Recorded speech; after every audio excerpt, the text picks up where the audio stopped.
Nós estamos então acompanhando também, depois de amanhã vai ter o segundo turno das eleições presidenciais na Argentina. E é uma disputa bastante acirrada entre o peronista Sérgio Massa e o ultraliberal Javier Milei. Bom, para que a gente possa entender, nós pedimos aqui ao professor Alexandre Pires, professor de Relações Internacionais do IBMEC, aqui conosco. Professor Alexandre, obrigado por atender o jornal Nova Brasil. É um prazer, Heródoto, estar aqui com você novamente.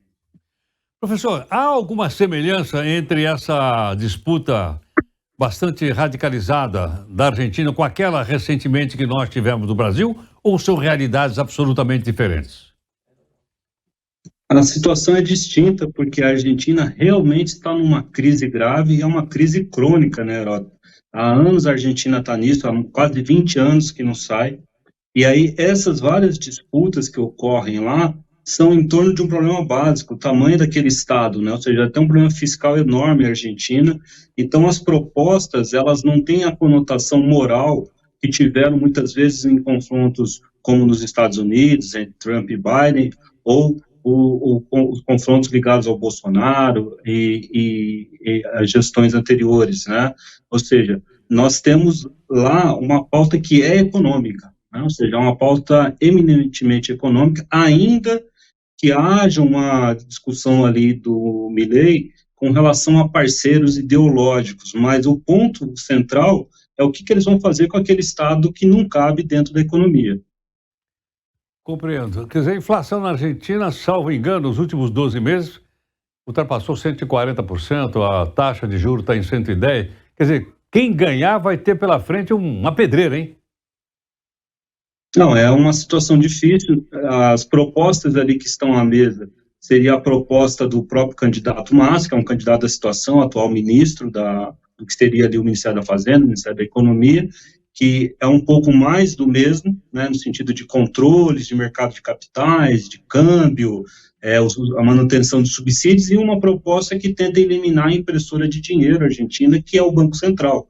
Ou seja, como a Argentina não consegue arrecadar ali o suficiente para pagar suas contas, ela imprime dinheiro, né? E agora o Javier Milei vem com essa proposta de acabar com o Banco Central e dolarizar a economia. O problema é que tem que ter dólar suficiente, Heródoto. Não adianta você ter uma economia sem dólares e dolarizada, né? Se a Argentina não consegue hoje trazer dólares o suficiente para pagar suas importações, será que realmente tem dólar debaixo do colchão para fazer a economia girar? Então, as propostas são difíceis de vermos ali uma concretude, mas ela tem que enfrentar essa inflação gigantesca. Professor Alexandre, eu acho que também o desafio do próximo presidente se chama Fundo Monetário Internacional, que fez um empréstimo na Argentina há uns 2 anos, aproximadamente 5 bilhões de dólares, e agora o pessoal quer começar a receber as parcelas. A Argentina, ela tem sido um caloteiro crônico e o FMI tem mantido ali digamos, a economia, o que nós chamamos de balanço de pagamentos, é tudo que o governo faz ali e a economia com o exterior, todas as transações, o FMI tem mantido isso vivo, né? Ou seja, com esses ajudas e mantendo alguma credibilidade. Só que todos os pacotes e tudo que foi acordado até agora tem sido descumprido. Então, a Argentina não gera confiança, ou seja, ninguém confia na moeda argentina e ninguém confia nos títulos da dívida argentina. É uma situação calamitosa, e o FMI é fundamental, só que o FMI também se tornou objeto de disputa ideológica, né? Um lado ali, muitas vezes, sendo um pouco mais refratário aos ajustes estruturais que o FMI propõe, que simplesmente é fazer a economia conseguir manter o Estado e não o contrário, né? E também honrar ali os compromissos com os credores.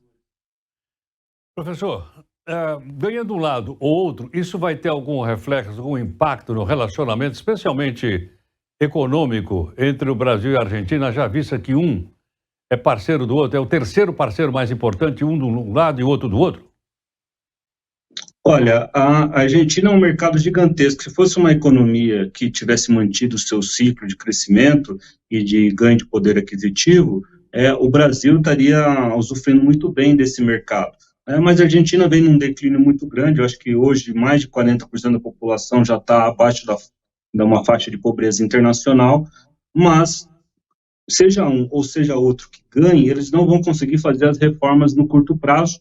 Então, talvez um deles encaminhe as coisas para daqui uns 5 anos a Argentina estar nos trilhos. Lembrando que o Plano Real do Brasil, que foi algo muito semelhante em termos de situação inflacionária, ele demorou ali uns 5 anos para engrenar. Ainda que a inflação tenha sido combalida ali em 2 anos, demorou um tempo para achar um sistema em que ele mantivesse as expectativas inflacionárias. É o caso da Argentina. A Argentina vai ter que passar por reformas.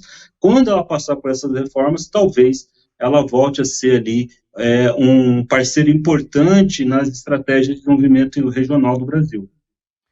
Professor, o Mercosul corre risco nessa eleição de domingo?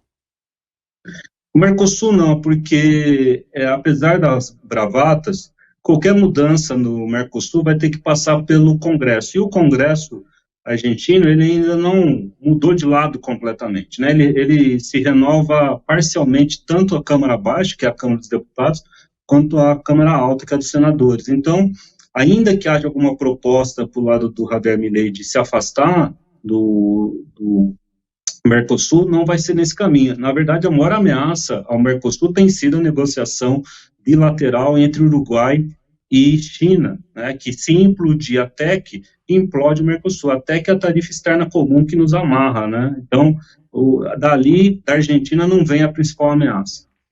Perfeito. Professor, vamos poder então acompanhar melhor depois das suas informações aqui para a gente. Muito obrigado. Estou à disposição, Heródoto. Obrigado. Professor Alexandre Pires, professor de Relações Internacionais do IBMEC, depois desse quadro geral que ele deu para a gente. Quando a gente for acompanhar domingo, né, a gente vai ter mais ou menos já uma ideia das preferências do povo argentino, que é uma democracia, e também dos seus reflexos na política interna e externa.